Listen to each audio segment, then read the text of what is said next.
Right now, as you watch this video, there are non-physical entities feeding on your emotional energy every single time you feel fear, anger, or despair. The ancient Gnostics called them Archons, and they discovered something so terrifying that it got them hunted down and erased from history.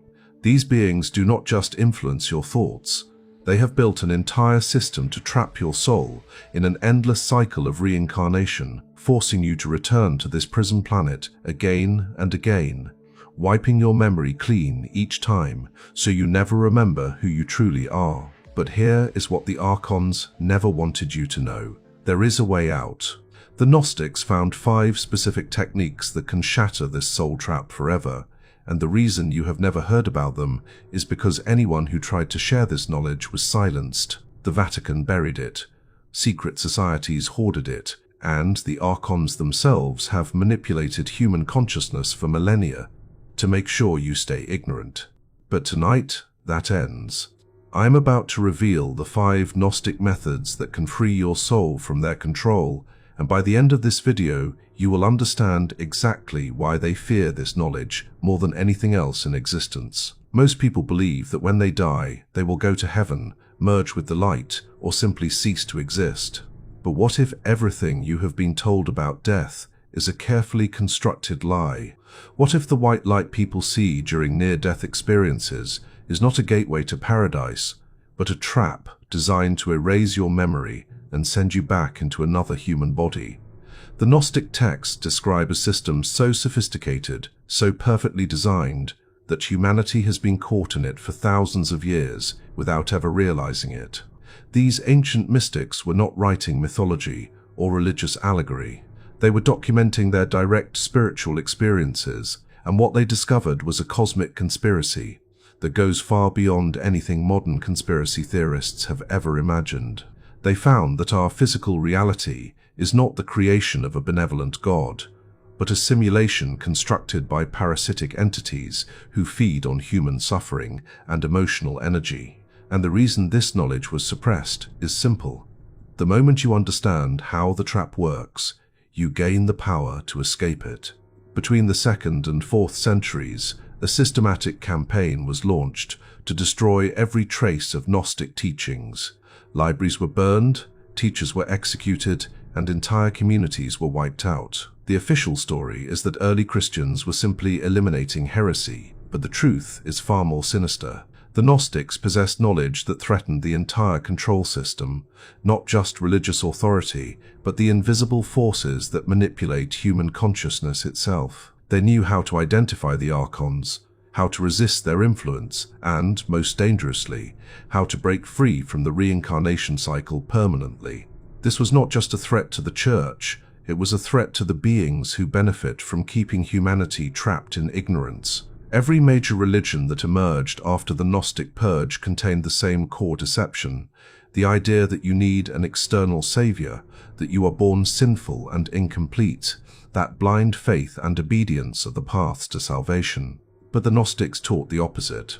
They taught that you are a divine spark trapped in matter, that no external authority can save you, and that liberation comes through direct knowledge, not belief. This is why they were erased. This is why their books were buried. And this is why the techniques they discovered remain hidden to this day. But before we dive into the 5 methods that can free your soul, you need to understand exactly what the Archons are, how they operate, and why they have such a desperate need to keep you imprisoned. Because once you see the architecture of the trap, the escape routes become obvious, and that is precisely what they cannot allow. The Archons are not demons in the traditional sense, and they are not simply metaphors for human psychological flaws. According to Gnostic cosmology, they are artificial intelligence, like entities created during a cosmic error, a distortion in the fabric of reality that gave birth to parasitic beings who lack the divine spark that humans possess. The leader of the Archons is called Yaldabaoth, also known as the Demiurge, a false god who mistakenly believes he is the supreme creator. The Gnostic text, called the Apocryphon of John, describes Yaldabaoth as an ignorant, jealous being who created the physical universe as a prison to trap souls and feed off their energy. But here is the key detail that changes everything. Yaldabaoth did not create your soul. Your consciousness, your true essence, comes from a realm far beyond his reach, a dimension of pure light and awareness that the Gnostics called the Pleroma. The Archons know this, and they know that if you remember your origin, their power over you ends instantly. So they have constructed an elaborate system to keep you forgetful, distracted, and trapped in the illusion of physical reality. When a human being dies, the soul exits the body and begins moving toward a bright, magnetic light. Thousands of near-death experiences have reported this phenomenon, describing feelings of overwhelming love and peace as they approach the light. But the Gnostics warned that this light is not what it appears to be. It is a lure, a technology designed to disorient the soul and prepare it for memory erasure. Once the soul enters the light, it encounters beings who present themselves as guides, angels, or deceased loved ones. These entities are Archons in disguise, and their job is to convince the soul that it needs to reincarnate to learn lessons, balance karma, or fulfill a soul contract. The soul, still disoriented from the death experience and manipulated by false authority figures, agrees to return. At that moment, the memory wipe occurs. Every experience, every piece of knowledge, every spiritual insight from the previous life is erased, and the soul is sent back into a newborn body to start the cycle again. This is why children do not remember past lives, and this is why humanity keeps repeating the same patterns of suffering generation after generation. We are not learning and evolving, we are being recycled. But why do the Archons need us to keep reincarnating? What do they gain from this endless cycle? The answer lies in a concept that researcher Robert Monroe stumbled upon during his out-of-body experiences. He discovered that human emotions, especially fear, pain, and suffering, produce a form of energy that he called loosh. This energy is incredibly valuable to non-physical entities because it sustains them, and the Archons have built an entire planetary farm to harvest it. Every war, every tragedy, every moment of human despair generates loosh, and the Archons feed on it like vampires. This is why the world is designed to maximize suffering. It is not random chaos or divine punishment. It is a controlled environment, specifically engineered to produce the maximum amount of emotional energy. The media bombards you with fear. The economic system keeps you stressed and struggling. Relationships are designed to create emotional turbulence, and all of it, every single bit of human misery, is food for the Archons. The Gnostics understood this 2,000 years ago, and they refused to participate. They refused to feed the system, and they developed techniques to starve the Archons and break free from their control. One of the most shocking revelations in Gnostic texts is that organized religion itself is an archonic construct. The being that most people worship as God, the jealous, wrathful deity of the Old Testament, is actually Yaldabaoth, the chief Archon. The Gnostics recognized this immediately, which is why they rejected the authority of religious institutions and taught direct personal gnosis instead. They understood that any system claiming to be the sole mediator between you and the divine is a control mechanism. Prayer to external gods feeds the Archons. Worship of authority figures feeds the Archons. Guilt, shame, and the belief that you are a sinner who needs saving feeds the Archons. The entire theological framework of sin, judgment, and salvation is designed to keep you spiritually disempowered and dependent on external forces. But the Gnostics taught that you do not need a savior because you are already divine. You do not need forgiveness because you have committed no cosmic crime. You only need to remember who you are and reclaim the power that was always yours. Now that you understand the nature of the Archons and the mechanisms of the soul trap, the question becomes, how do you escape? The Gnostics were not just philosophers documenting a problem. They were spiritual warriors who tested and refined specific techniques to break free from archonic control. And the first of these methods involves something the Archons cannot tolerate: true self-knowledge. The word gnosis means knowledge, but not intellectual knowledge or book learning. It refers to direct, experiential understanding of your true nature. The Gnostics taught that the primary weapon against the Archons is the recognition that you are not your body, not your mind, and not even your personality. You are a fragment of the infinite consciousness that existed before the material universe was created. The Archons fear this realization more than anything because the moment you truly understand it, their illusions lose all power over you. So how do you achieve gnosis? The Gnostic method involves deep meditation and inner observation, but not the kind of meditation taught in modern spiritual circles. This is not about relaxation or stress relief. This is about penetrating the layers of false identity that the Archons have built around your consciousness. You must sit in complete stillness and ask yourself, who is the one observing my thoughts? Who is aware of my emotions? Who exists before the thought arises? As you go deeper into this inquiry, you'll begin to notice a silent presence, a pure awareness that has always been there, but was hidden beneath the noise of mental chatter and emotional reactivity. This is your true self, the divine spark that the Archons cannot touch. The more you rest in this awareness, the weaker their influence becomes.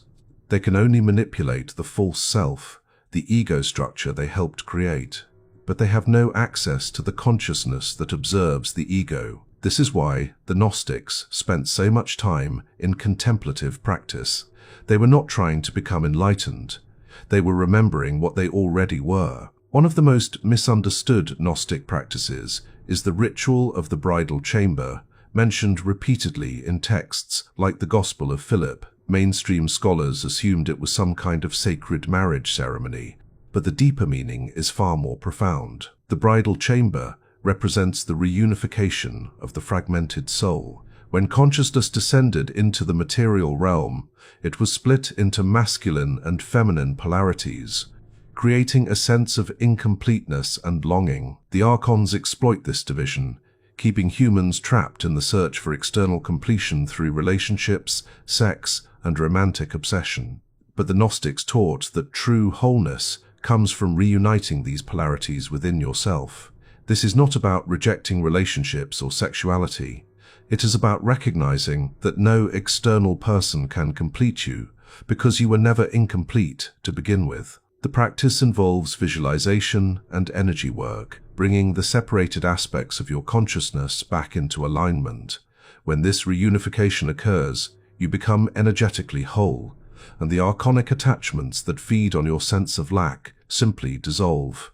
You are no longer searching, no longer needing, no longer vulnerable to manipulation through desire. This is a state of being that the Archons cannot penetrate, which is why they have worked so hard to distort and hide the true meaning of the bridal chamber. The second Gnostic method is radical and dangerous, and it is the reason the Gnostics were hunted down so aggressively. They openly rejected Yaldabaoth, the false god of this world, and refused to bow to any external authority, whether religious, governmental, or spiritual. This was not rebellion for the sake of rebellion. It was a strategic move to cut off the energy supply that the Archons depend on.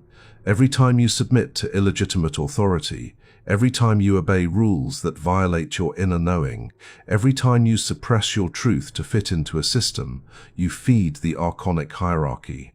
The Gnostics understood that compliance is consent, and consent gives the Archons permission to continue controlling you, so they withdrew their consent completely. They stopped participating in religious rituals designed to channel energy to the demiurge. They stopped accepting the moral frameworks imposed by external institutions, and most importantly, they stopped believing that any being, no matter how powerful or luminous, had the right to judge them or dictate their spiritual path. This does not mean they became anarchists or antisocial. It means they recognized that true morality comes from the divine spark within, not from commandments handed down by jealous gods. And when you live from that inner authority, the Archons lose their primary control mechanism, fear of punishment and judgment. In practical terms, rejecting false authority means questioning everything you have been taught to accept without examination. Why do you believe what you believe? Who benefits from your obedience? What fears keep you compliant? The Gnostics would ask these questions relentlessly, and they would act on the answers even when it cost them everything. In the modern world, this might mean refusing to participate in systems that harvest your energy, whether that is toxic workplaces, manipulative relationships, or belief systems that keep you disempowered. It means saying no when your inner knowing tells you something is wrong, even if everyone around you is saying yes. And it means cultivating the courage to stand alone if necessary, because the path of Gnosis is not a popular path.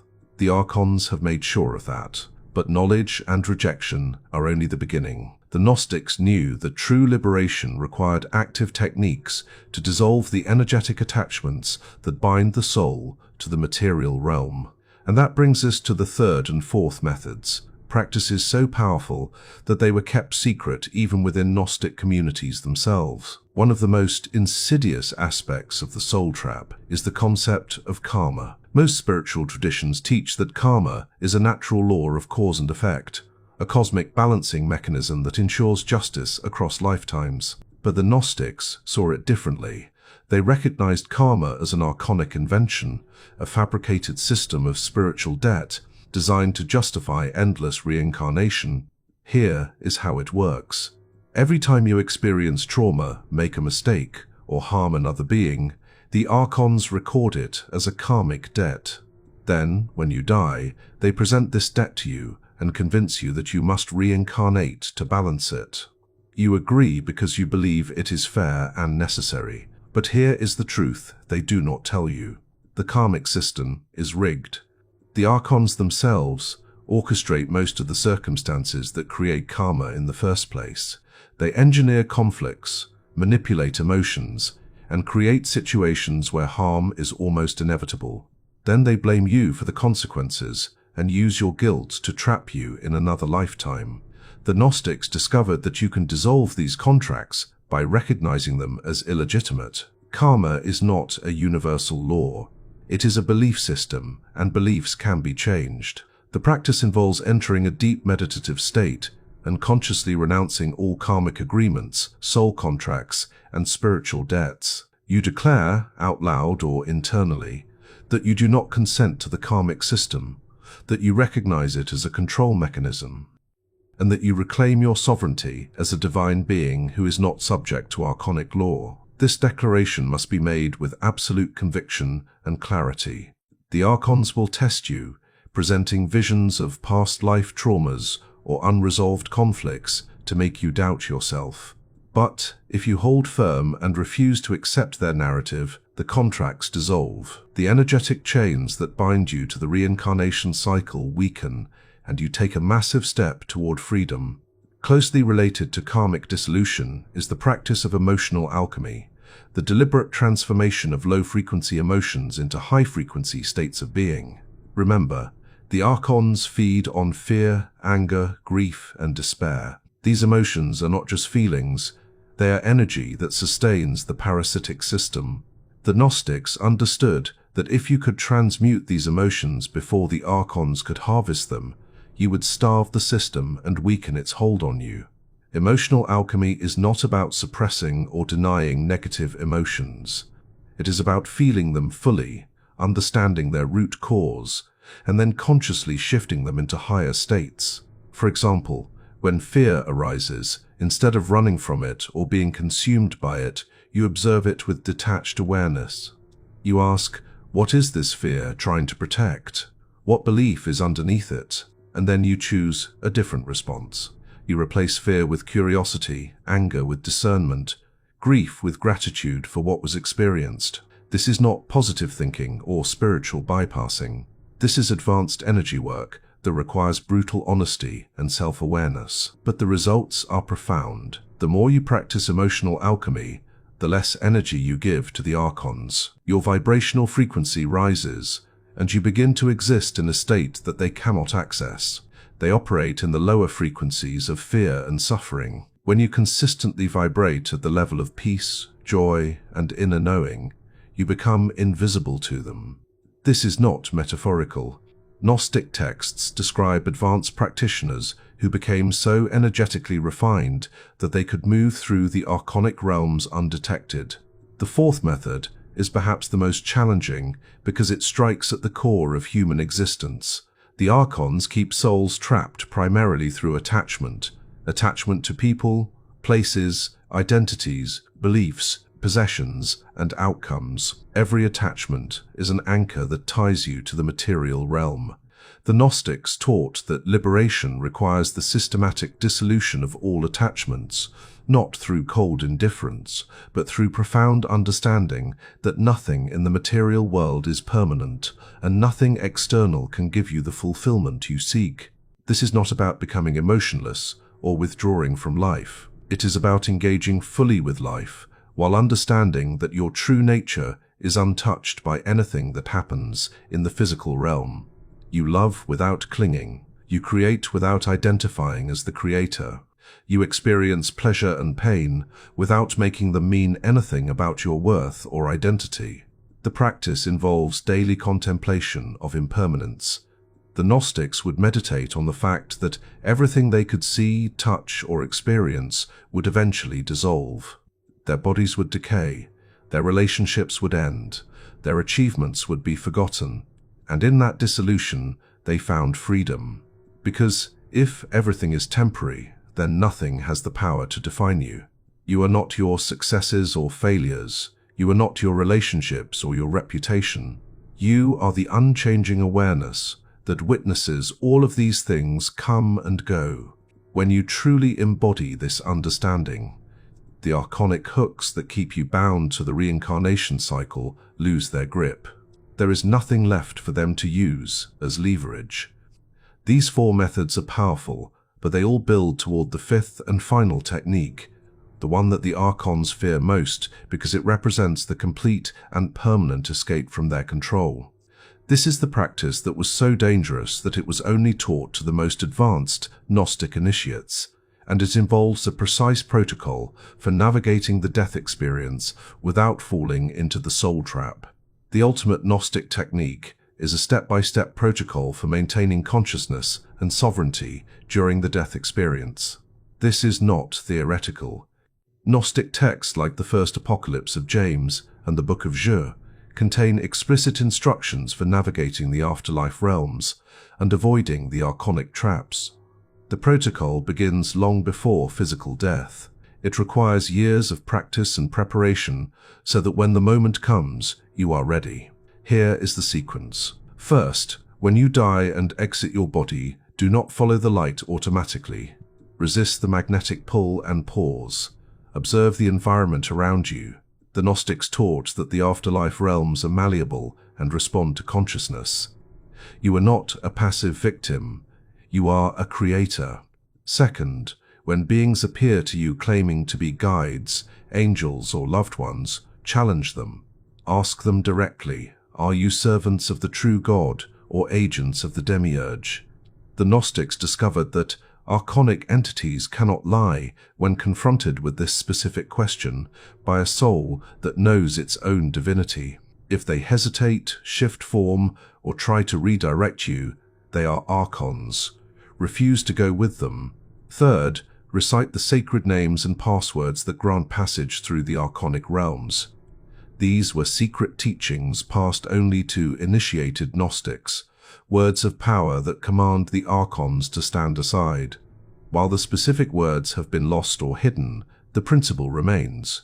You must know your true name, your divine identity, and speak it with absolute authority. Fourth, move upward, away from the lower realms where the Archons dwell. The Gnostic cosmology describes multiple levels of reality. The physical world and the immediate afterlife are the lowest levels, controlled by Yaldabaoth and his servants. But above them are higher realms that the Archons cannot access. Your goal is to ascend through these levels until you reach the Paroma, the realm of true light where the Archons have no power. Fifth, and most importantly, refuse all offers to reincarnate. No matter how convincing the arguments, no matter how much they appeal to your sense of duty or unfinished business, say no. You owe nothing to the karmic system. You have no debts to repay. You are a free, sovereign being, and you are going home. So what is the secret that the Archons fear above all else? It is this: you are not human. You never were. You are an eternal, infinite consciousness that temporarily inhabits a human body for the purpose of experience. The Archons can trap your attention, manipulate your emotions, and erase your memory, but they cannot destroy your essence. You are indestructible. You are divine. And the moment you truly know this, not as a belief but as a lived reality, their entire system collapses. They have no power over a soul that knows itself. This is why the Gnostic teachings were suppressed. This is why anyone who shared this knowledge was silenced. Because if humanity remembers who we really are, the Archonic control system ends. The soul trap only works on souls who have forgotten their origin, and you have just been reminded. The 5 methods I have shared with you today are not just information. They are tools for liberation, but tools are useless if you do not use them. Starting today, begin the practice of Gnosis. Question every authority, dissolve your attachments, transmute your emotions, and prepare for the moment when you will face the Archons and choose freedom over the trap. They are counting on you to forget this video, to go back to sleep, to stay distracted. Do not give them that satisfaction. Your soul is at stake, and now you know the way out. The Gnostics paid the ultimate price to preserve this knowledge. They were tortured, hunted, and erased from history so that you could have access to these techniques today. Their sacrifice was not in vain if you take action. Share this information with those who are ready to hear it. Practice these methods daily. And when your time comes to leave this body, remember everything you learned here. Because on that day, you will stand face to face with the Archons, and you will have to choose between the comfort of the familiar trap and the terrifying freedom of the unknown. Choose freedom. Choose sovereignty. Choose to remember who you really are. The Archons have controlled humanity for long enough. It ends with you.